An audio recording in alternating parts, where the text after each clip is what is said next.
Hannah Burner, are those the cozy Tommy John pajamas you're buying? Paige DeSorbo, they are Tommy John. And yes, I'm stocking up because they make the best holiday gifts. So generous. Well, I'm a generous girly, especially when it comes to me. So I'm grabbing the softest sleepwear, comfiest underwear, and best fitting loungewear. So nothing for your bestie. Of course, I'm getting my dad, Tommy John. Oh, and you, of course. It's giving holiday gifting made easy. Exactly. Cozy, comfy, everyone's happy. Don't wait. Shop Tommy John's biggest savings ever and get 50% off site-wide at TommyJohn.com/comfort. Hey, Ryan Reynolds here. Wishing you a very happy half-off holiday because right now Mint Mobile is offering you the gift of 50% off unlimited. To be clear, that's half price, not half the service. Like, Mint is still premium unlimited wireless for a great price. So that means a half day. Yeah? Give it a try at mintmobile.com/switch. Upfront payment of $45 for 3-month plan, equivalent to $15 per month required. New customer offer for first 3 months only. Speed slow after 35 gigabytes if network's busy. Taxes and fees extra. See mintmobile.com. 'Tis the season to unwrap new memories. Make holiday gifting beautiful, thoughtful, and effortless with Pura's Black Friday sale. Shop up to 30% off site-wide, including curated gift sets for everyone on your list, sleek and modern diffusers for home and car, and premium long-lasting single scents that make the perfect stocking stuffers. Shop the sale at Pura.com for a limited time only.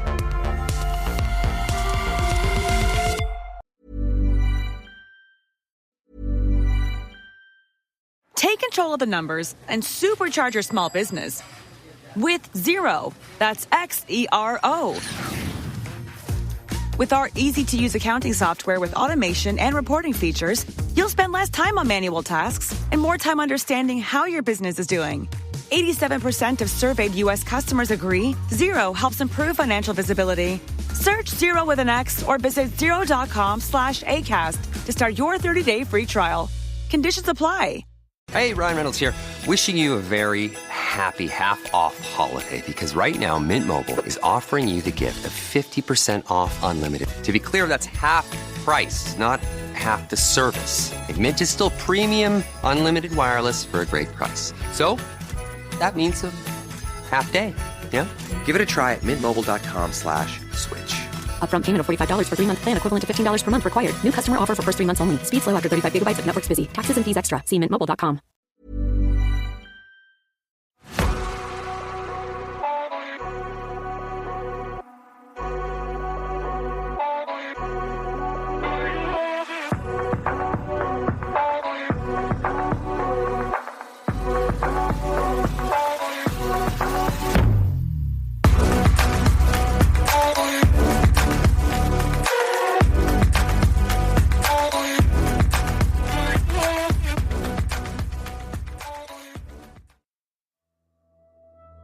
Hello, I'm Sarah and welcome to the Whispering Woods After Dark. I've got one long story today, and this story, a little bit of a trigger warning. Although nothing is overly gruesome, this case involves satanic panic and murder. So if you're listening with the young ones, I'd say it's probably not the story for you. I'll get straight into it. Are you ready for the story? It's a cold January night in 1988 in the quiet suburb of Jefferson Township, New Jersey. Inside a modest family home, an unimaginable horror is about to unfold. 14-year-old Tommy Sullivan Jr., has been acting differently lately, brooding, fixated on strange new interests. His devout Catholic family has noticed the change, but nothing could prepare them for what happens after dark on this particular night. By the end of the evening, 2 lives will be lost in a shocking murder-suicide that will rattle the community and echo far beyond New Jersey. Jefferson Township in the late 1980s was the kind of place described as safe and uneventful, a slice of suburbia in Morris County. about an hour's drive from New York City. The Sullivan family fit right in. Thomas Sullivan Sr. and his wife Betty Ann were raising their two sons, Tommy Jr. and 10-year-old Brian, in a modest home on a quiet street. Tommy Jr., 14 years old, was by most accounts a good kid, an altar boy at the local Catholic church, a Boy Scout, a wrestler at his Catholic high school, a paperboy on a neighbourhood route. Neighbours and friends recall a polite, clean-cut boy who played Little League and doted on his younger brother. There were no obvious warning signs of the darkness to come. On January the 10th, 1988, Jefferson's sleepy peace was violently broken. Sometime late that Saturday night, Tommy and his mother got into an argument in their home's basement. An argument that would turn deadly. Betty Ann Sullivan, 37, was a devoted mother and a woman of faith. She had grown concerned, even alarmed, about her son's recent obsession with the occult and satanic lore. That night, concern turned to confrontation. As they argued about Tommy's newfound dark interests, the situation escalated beyond anyone's worst nightmares. In a sudden frenzy of violence, Tommy lunged at his mother with a Boy Scout pocket knife. That same kind of small knife he might have used on camping trips. He stabbed her repeatedly, fatally wounding his own mother in a fit of rage. The brutality did not end there. Amid the struggle, Tommy's mind seemed to turn toward covering up what he had done, or perhaps completing some ritual vision. He dragged his mother's bloodied body to the basement floor. Then, strangely, Tommy gathered his occult books and arranged them in a circle on the living room floor. In the centre of this ring of dark books, he piled up old newspapers. He then set the newspapers ablaze, creating a makeshift pyre in the house. Flames began to spread. Smoke filled the home. Investigators believed Tommy may have set the fire to destroy evidence, or possibly to harm his sleeping family, though his exact intent remains unknown. Morris County Prosecutor Lee Trumbull later stated investigators believed Tommy set the blaze to cover up the murder of his mother and to kill his father and younger brother, who were asleep upstairs. As the fire took hold, smoke alarms jolted Thomas Sr. awake. Upstairs, Tommy's father and little brother Brian awoke to a nightmare. Smoke seeping through the house, and the unsettling realization something was terribly wrong. Thomas Sr. rushed to douse the flames on the smouldering couch and heap of papers. Through the smoke, he and Brian made a harrowing discovery.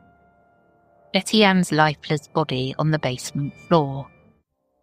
Somehow, amidst the chaos, Thomas Sr. managed to extinguish the fire before it consumed the entire home or spread to the sleeping neighbourhood houses.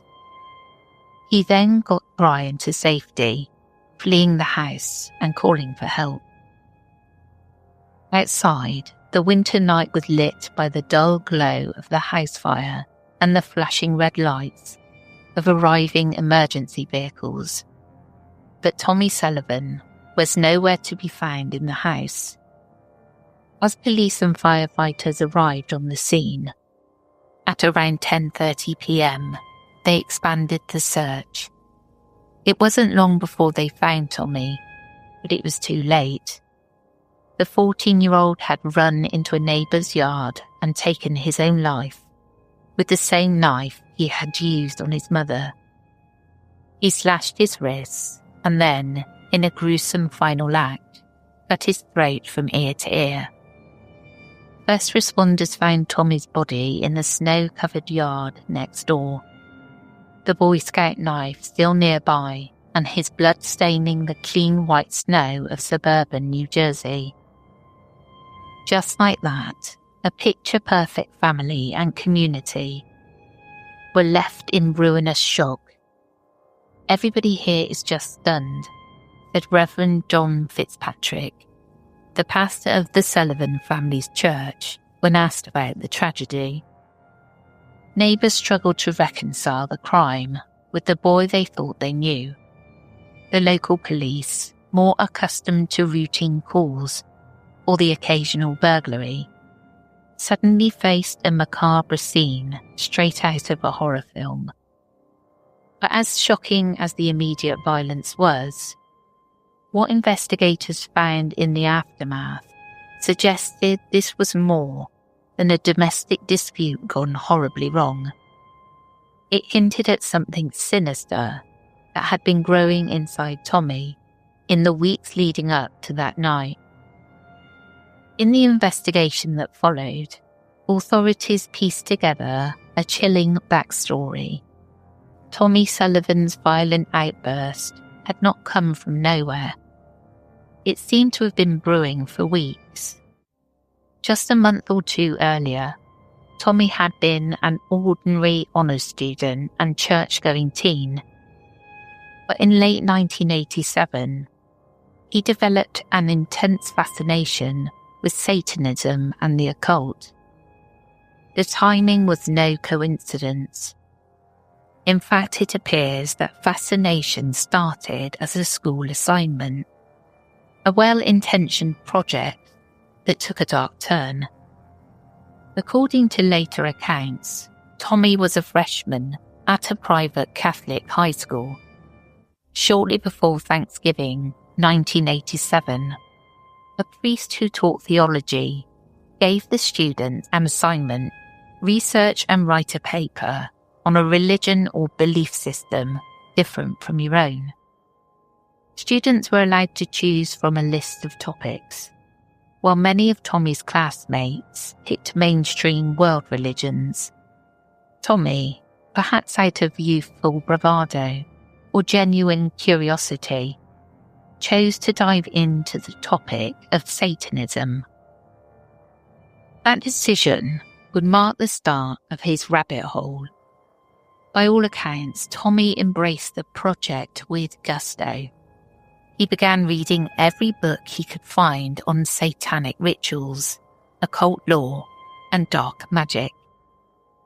Family and friends noticed a change. This once cheerful boy became morose and withdrawn. He reportedly started listening obsessively to heavy metal music, known for occult or demonic imagery. The likes of AC/DC, Iron Maiden, and other bands that the late 80s media often maligned as devil's music.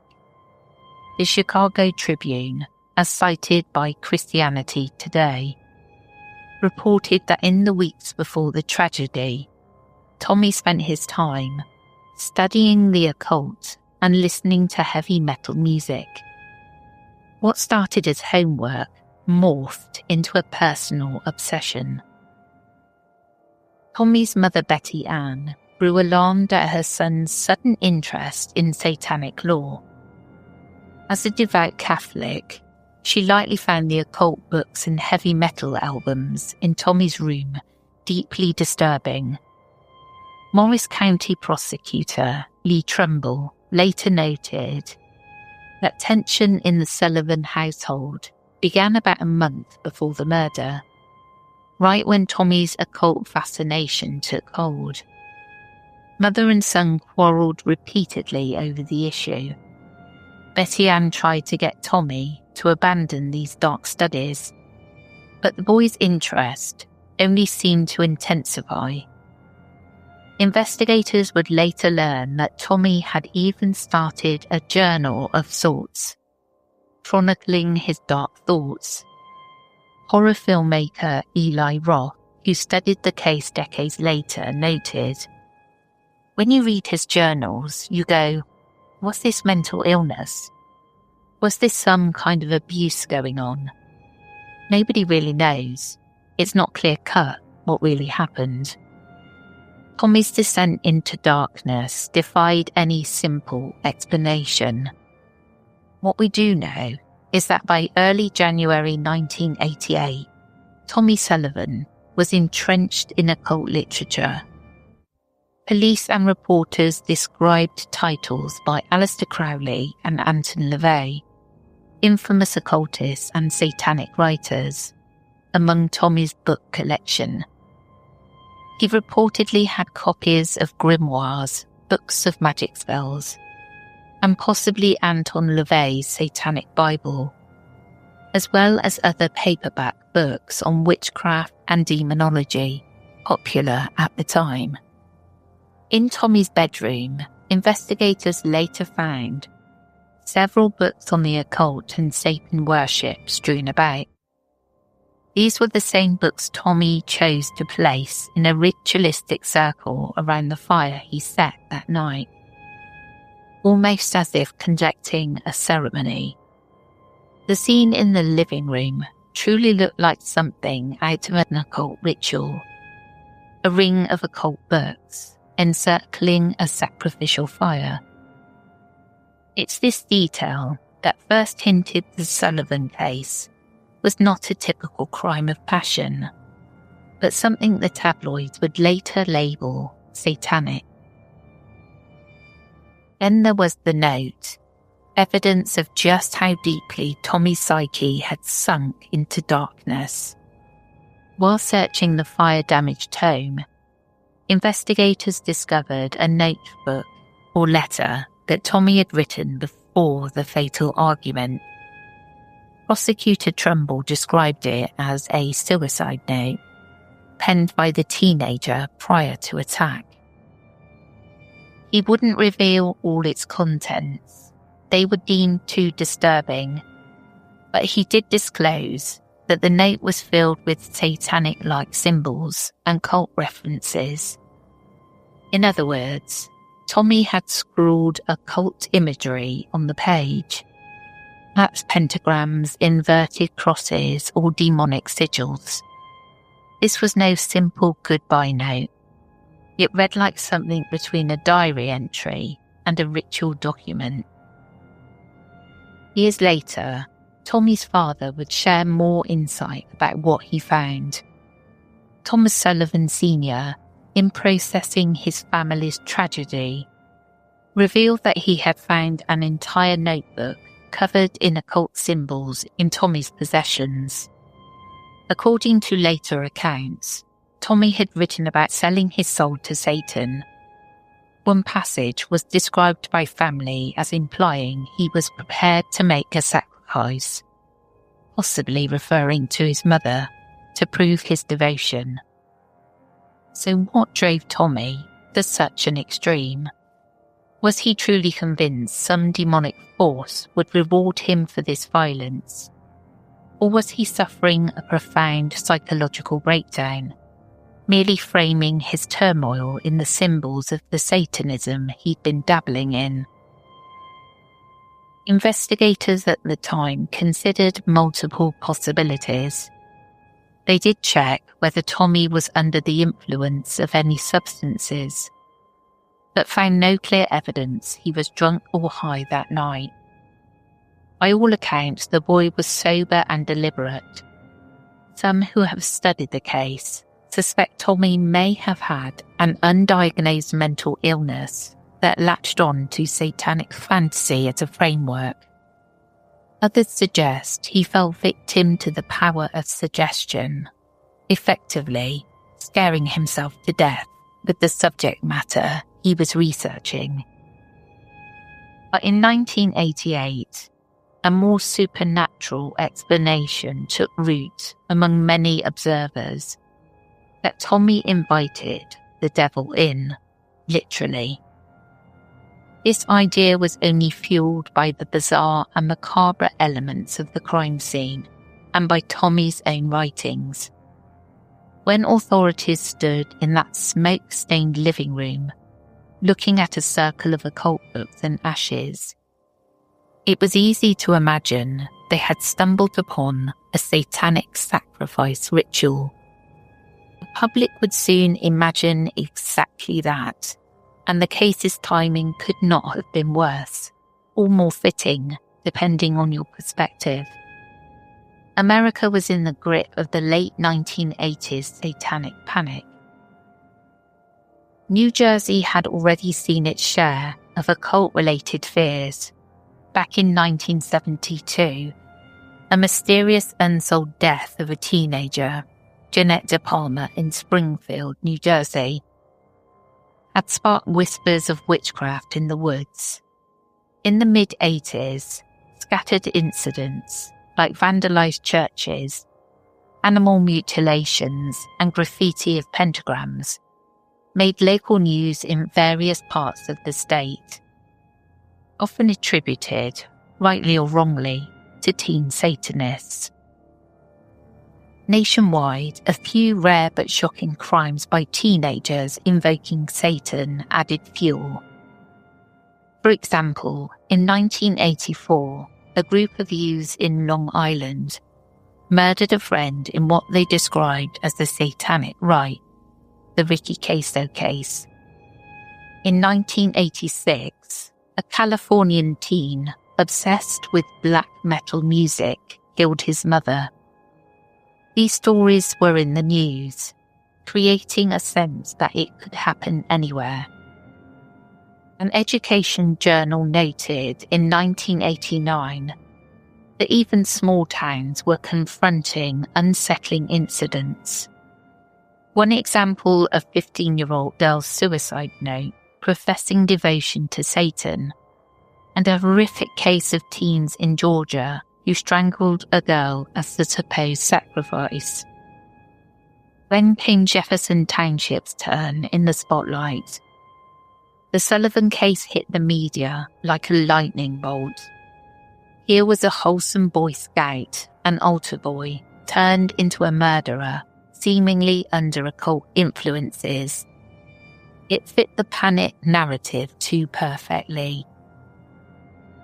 The New York Times covered the story as well, emphasizing the boy's interest in Satan worship. Even Christian magazines cited Tommy's case as a dire warning. Christianity Today, in a March 98 issue, described how Thomas Sullivan Jr., a 14-year-old from New Jersey, murdered his mother and then took his own life. After weeks of studying the occult and listening to heavy metal, they mentioned the case in the same breath as a lawsuit against a heavy metal band, illustrating how some groups linked rock music to satanic influence. Locally, the reaction was perhaps even more intense. People who lived in the area recall that law enforcement and school officials swiftly mobilized to address the perceived satanic threat. Not long after the murder-suicide, Jefferson Township Police held special community meetings. One local who grew up there remembers that Detective Mark Hart of the Jefferson Police gave a public assembly for parents and students about the dangers of Satanism, handing out information on how to spot warning signs.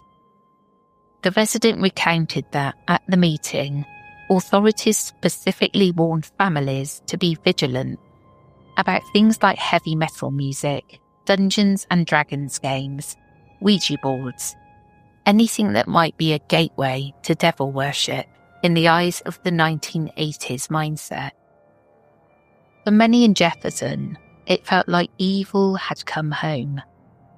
Almost immediately, rumours spread that Tommy must have been involved with an actual cult. Surely he couldn't have conjured up all this on his own, people thought. There had to be a secret satanic coven in the area that recruited him. The official investigation did look for any evidence that others were involved or that Tommy had accomplices influencing him. Nothing conclusive ever emerged on that front, but that didn't stop speculation. An early press release hinted that investigations revealed that Tommy was himself a part of a satanic cult, though this was never proven. To this day, some wonder if an underground group might have egged him on, an older friend perhaps, or a correspondence with an occult practitioner. But no second perpetrator was ever found, and police ultimately concluded that Tommy acted alone in the murder of his mother. But there were whispers amongst the community of clandestine rituals in the woods around Morris County. Teens traded stories that there were gathering spots, an abandoned house, a clearing in the nearby forest, where hooded figures met at midnight. And one element of the Catholic Church lent credence to the supernatural interpretation. Some community members later speculated that even Catholic authorities considered the possibility of demonic possession, though the church never formally confirmed this view. According to one summary of the era, even the Catholic Church was convinced this was a case of demonic possession. Whether that's an overstatement or not, we do know that local priests were deeply troubled. They had ministered to Tommy and his family shortly before the tragedy. In fact, the Sullivan family had attended Mass on the evening of the murder, Saturday, January the 10th, 1988. The case tracked into primal fears. Was Satan literally prowling the peaceful neighbourhoods of Jefferson Township, looking for someone to prey on? And had Tommy, by delving into forbidden lore, essentially opened the door and said, "Come in"? The title of a modern true crime series about the case, Let the Devil In, encapsulates that notion. In the aftermath, paranormal reports and urban legends sprouted. One chilling anecdote emerged years later from a person who lived in town at the time. At a party in the mid-1990s, this individual met someone who had been one of Tommy Sullivan's closest childhood friends. According to a second-hand account shared years later, a friend claimed Tommy had once left a chilling message saying he was going to hell and would someday come back for them. In this telling, Tommy's note to his friends said that after death he would return from hell to reunite or perhaps retaliate. The friend confessed that he had nightmares for years, genuinely afraid that Tommy's ghost or spirit might come for him as promised. And the fact was that it was believed by those kids, at least for a time. It speaks to how deeply the incident traumatized local youth. To them, Tommy wasn't just a kid who lost his mind. He had transformed into a figure of pure terror, perhaps a pawn of the devil who might still be lurking beyond the grave. There were also reports of strange occurrences around the Sullivan home in the months after. Some neighbours said that late at night they could see flickers of light in the burned-out house, as if the fire had somehow imprinted itself on the place. Others claim that the property felt cursed. Perhaps the most persistent legend is the notion that Tommy was possessed by a demon. It's a story that found fertile ground, especially given the Catholic framework of the family. The very idea of demonic possession has a creepy resonance. A basically good kid suddenly taken over by an evil entity, compelled to commit unspeakable acts. While mental health experts might offer alternative explanations, such as an acute psychotic break, some clergy at the time did not rule out possession. 37 years later, on winter nights when the wind howls through the bare trees of Morris County, some residents who remember 1988 still shudder and recall the boy who let in the devil. And the tale of what happened there ensures that Jefferson Township will never feel quite as tranquil. Was Tommy Sullivan simply lost to madness, or did something paranormal seep into his soul? Take control of the numbers and supercharge your small business with Xero. That's Xero. With our easy-to-use accounting software with automation and reporting features, you'll spend less time on manual tasks and more time understanding how your business is doing. 87% of surveyed U.S. customers agree Xero helps improve financial visibility. Search Xero with an X or visit Xero.com/ACAST to start your 30-day free trial. Conditions apply. Hey, Ryan Reynolds here. Wishing you a very happy half-off holiday because right now Mint Mobile is offering you the gift of 50% off unlimited. To be clear, that's half price, not half the service. And Mint is still premium unlimited wireless for a great price. So that means a half day. Yeah? Give it a try at mintmobile.com/switch. Upfront payment of $45 for 3-month plan equivalent to $15 per month required. New customer offer for first 3 months only. Speed slow after 35 gigabytes if network's busy. Taxes and fees extra. See mintmobile.com.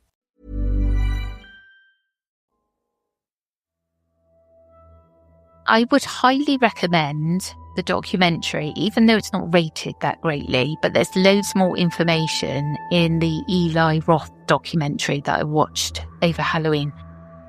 Because there are people in the documentary saying that they definitely think he was possessed and there's some weird stuff going on. Also, there are people who locally went to the forest during those times and they did see these black-robed figures.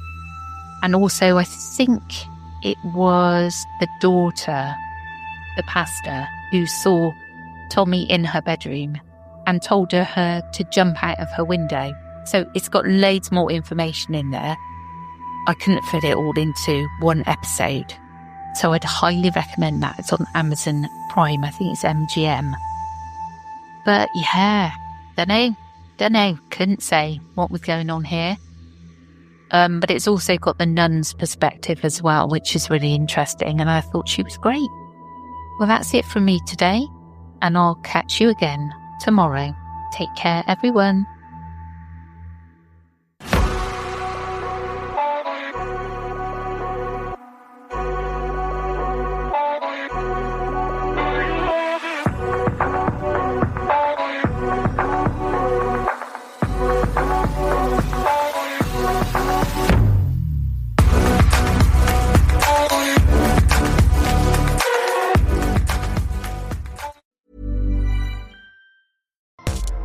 Tis the season to unwrap new memories.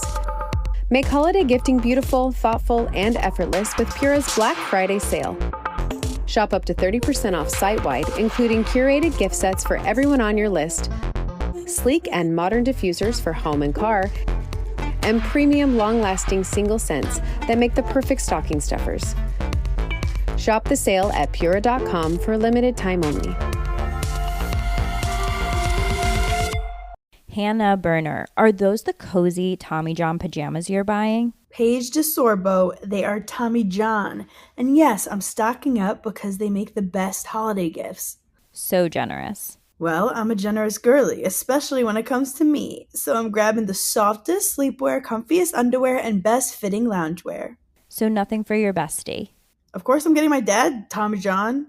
Oh, and you, of course. It's giving holiday gifting made easy. Exactly. Cozy, comfy, everyone's happy. Don't wait. Shop Tommy John's biggest savings ever and get 50% off site-wide at TommyJohn.com/comfort. Parles-tu français? ¿Hablas español? Parli italiano? If you've used Babbel, you would. Babbel's conversation-based technique teaches you useful words and phrases to get you speaking quickly about the things you actually talk about in the real world. With lessons handcrafted by over 200 language experts and voiced by real native speakers, Babbel is like having a private tutor in your pocket. Start speaking with Babbel today. Get up to 55% off your Babbel subscription right now at babbel.com/acast. Spelled BABBEL.com/acast. Rules and restrictions may apply. The stories told on the Whispering Woods are inspired by historical records, witness reports, and local folklore. While every effort is made to research and represent events accurately, some details, names, and locations may differ from official accounts or have been changed out of respect for those involved. These episodes are created for storytelling and entertainment purposes and should not be considered definitive fact or investigative journalism.